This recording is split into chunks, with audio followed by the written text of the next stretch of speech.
kababayan nun, sir. This is Jam, the Filipino channel ng iyong lingkod. So today is June 7, 2026 at tayo ngayon ay papunta dito yan sa SM City Makati, dito yan sa may San Lorenzo Makati, at dadalhin po natin sa may Aqua Private Residences sa may Barangka Drive po yan, Hulo, Mandaluyong. Okay, magbabalik po tayo mamayang unti po pag nakuha na po natin sila. Disclaimer lamang po, ang content po natin ay kalsada at hindi ang passenger. Kaya nga naman sakasakali man po na may marinig kayo mga pangalan na lugar, pangalan ng tao, pangalan ng organizations, government o private man yan, ay wala pong kinalaman ng channel na ito at wala pong pinapatungkulan. Lahat po na ang pinag-uusapan dito ay pabong dito lamang po yan sa loob at wala pong pinapatungkulan sa labas. Magbabalik po tayo mamayang unti pag nakuha na po natin sila.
Enjoy.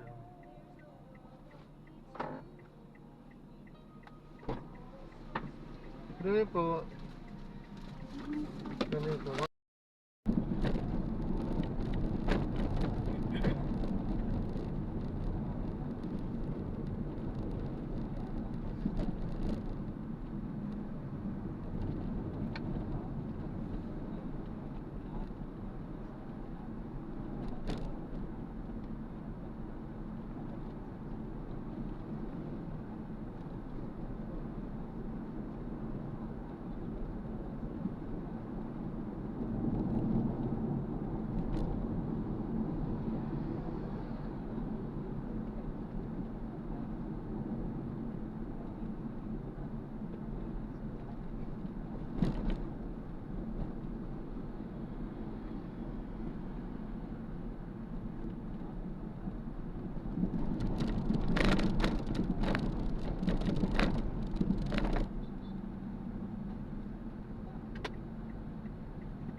ipakilala kung sino ang Panginoon at ano ang kanyang makapangyarihang lakas.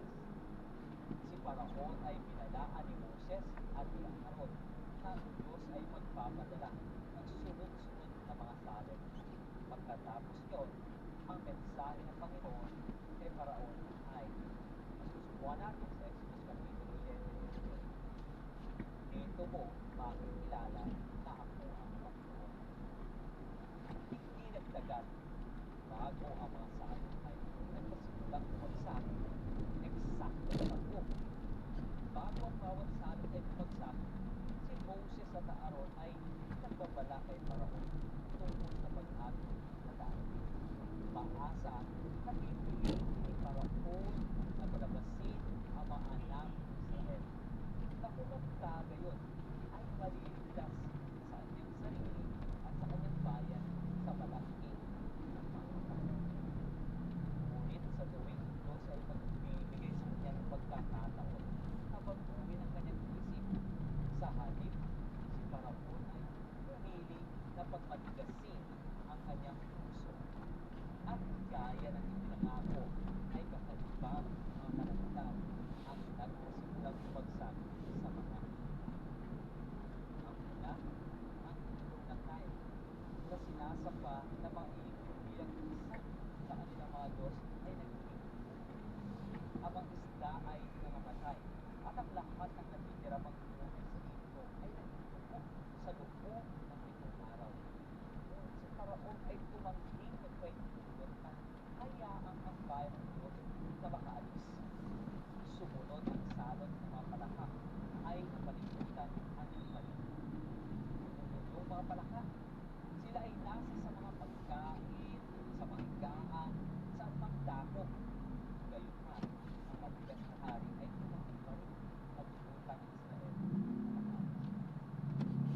Ang salot ng mga puto ang sumunod na dumating. Ngunit ang arroganting na puto ay patuloy pa rin na hindi pumapayag na ang tao ng Diyos ay makaalis. Pansinin, ng tatlong unang mga salot ay parehong bumagsak sa mga Hebreo at sa mga Egyptio. Pagkagayon pa man, ang huling 7 salot ay bumagsak lamang sa mga taga-Egyptio. Ayon sa Exodus Kapitulo 8, 22 at 23. At aking iniwalay sa araw na yaon ang lupain ng Gosen na tinitirhan ng aking bayan upang huwag magkaroon doon ng pulo-pulo na langaw. Na iyong malaman na ako ang Panginoon sa gitna ng lupa. At aking maghiwalayin ang aking bayan at ang iyong bayan sa kinabukasan. Magyayari ang tandang ito. Ang ika-4 na salot may pamumutik-tik ng mga langaw na pupuno sa bahay ng Paraon. Ang kalimang salot ay ang titik-tik na sakit na bumalot sa lupain nang umapatay sa mga hayop na naroon sa bahay. Si Paraon ay nagusisa. Ang mga hayop kaya ng mga Hebreo ay namatay din? O sila ba ay ingatan ni Moses gaya ng pangako? Ang kalimang salot ay titik-tik na pumalot sa lupain na pumatay sa mga hayop na naroon sa bahay. Si Paraon, napapansin dito, ay patuloy ng isa. At gaya pinangako ng Diyos ayon sa Exodus Kapitulo 27, si Paraon ay nagsugo at narito, walang namatay kahit isa sa kawan ng mga Israelita. Ngunit ang puso ni Paraon ay nagmatigas at hindi niya pinayakot ang bayan. Pagpapatuloy, ang puso yakot ni Paraon ay patuloy na nananatili. Dahil nanasundan niya na Diyos sa tayo yan. At ang ika-6 na salot ang nagdala Drop off po. sa tao at sa tao. Southland? Southland lang. Siya pangalan niyo po? Jan. Yan. Malikdim. Thank you. Mula ni Moses na kasunod na 7 salot na mga ulan na granizo. Ganun pa man, ipinangako ng